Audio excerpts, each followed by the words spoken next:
Hello, Stephen White, Steve White's 89. We finally got a look at Lower Decks. Now, I was not feeling optimistic about Lower Decks at all.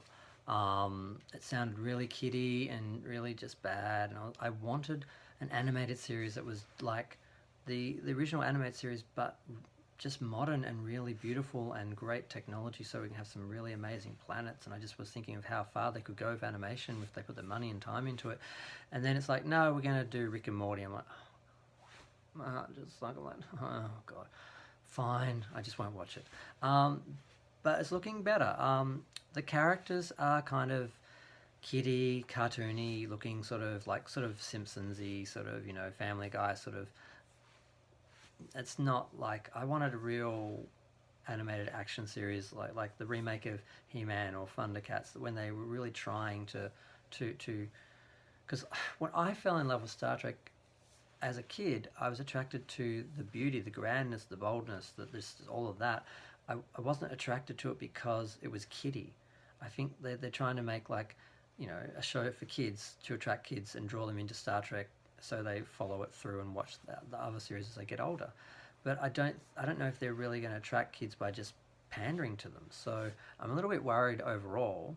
But I mean, because it's not just about having the show rate and people like it and watch it in the moment. They have to actually capture people's imagination, like the original Star Trek made you want to explore that universe and stay in it and find all the other shows, find all the other episodes, find all the movies.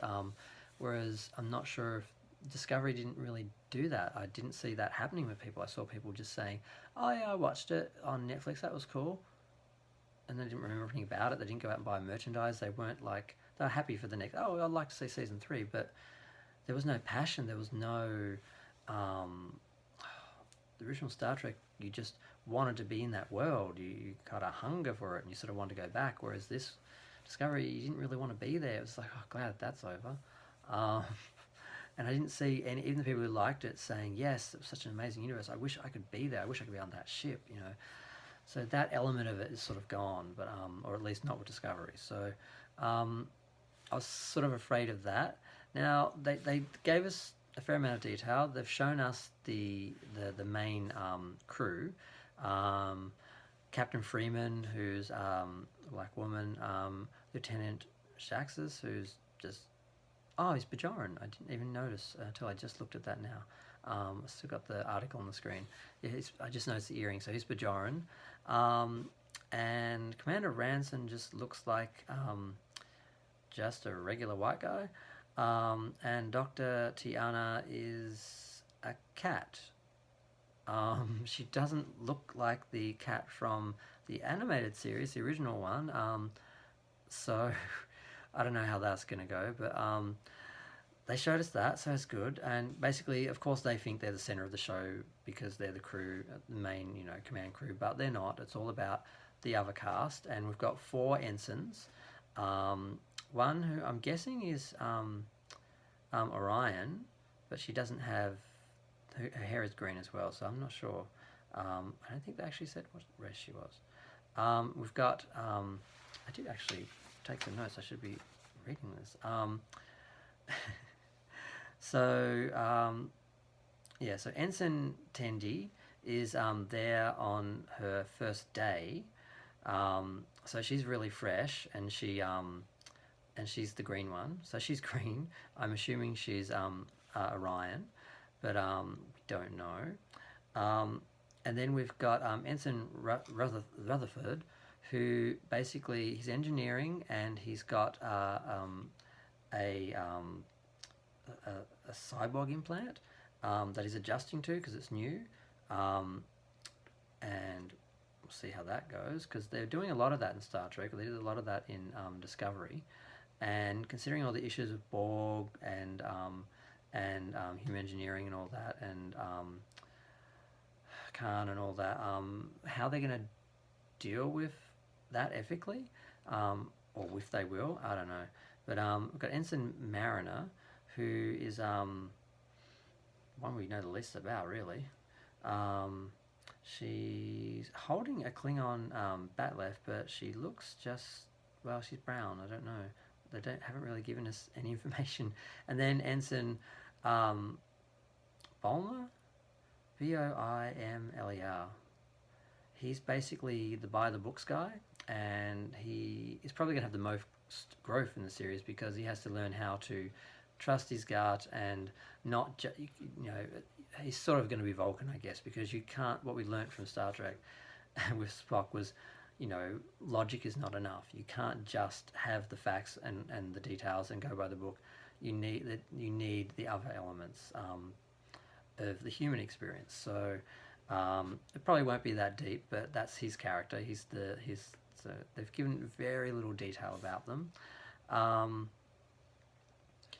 It's set in 2380. It's after Nemesis. It's on the USS Cerritos, Cerritos, which is a California class ship, which I'm guessing is a bit of a joke. It's a very unimportant ship, is what we've heard, and they don't really give us much more than that.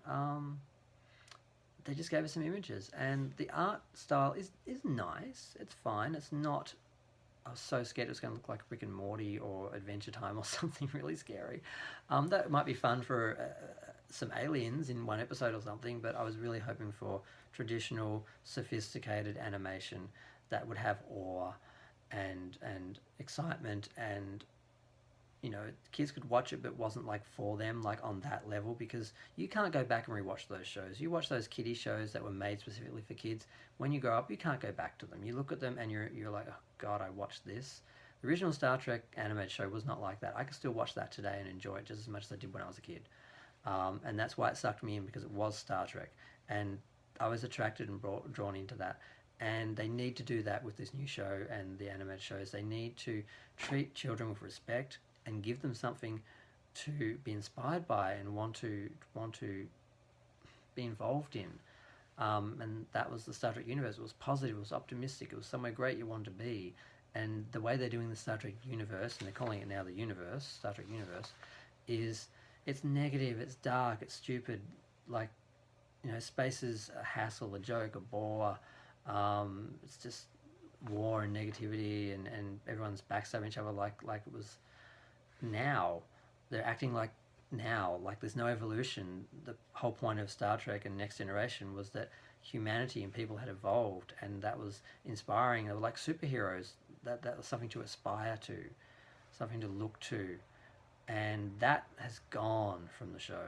Totally gone with Discovery. They just wanted to bring it right down to earth, into the mud, and the fighting and the drama, and they were successful in doing that. But they kind of, So let's just hope Lower Decks is not like that. I'm trying desperately to be optimistic. I really am, but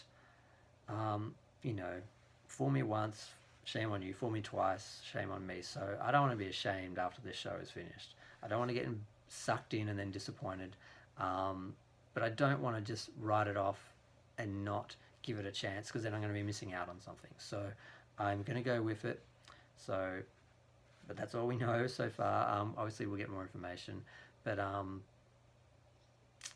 feeling optimistic because I've accepted the style, and I'm hoping they'll do another animated series. I'm just hoping they'll do different animated series with different styles, and eventually we'll get something that looks just as real quality, realistic animation. That's what I want. So I'm just going to keep hoping for that. But yep, thanks for watching. Feel free to like, subscribe, share. Feel free to comment. I like reading comments. I watch everyone else's videos because I like to hear what people say, and I love reading their comments. So I never get enough comments.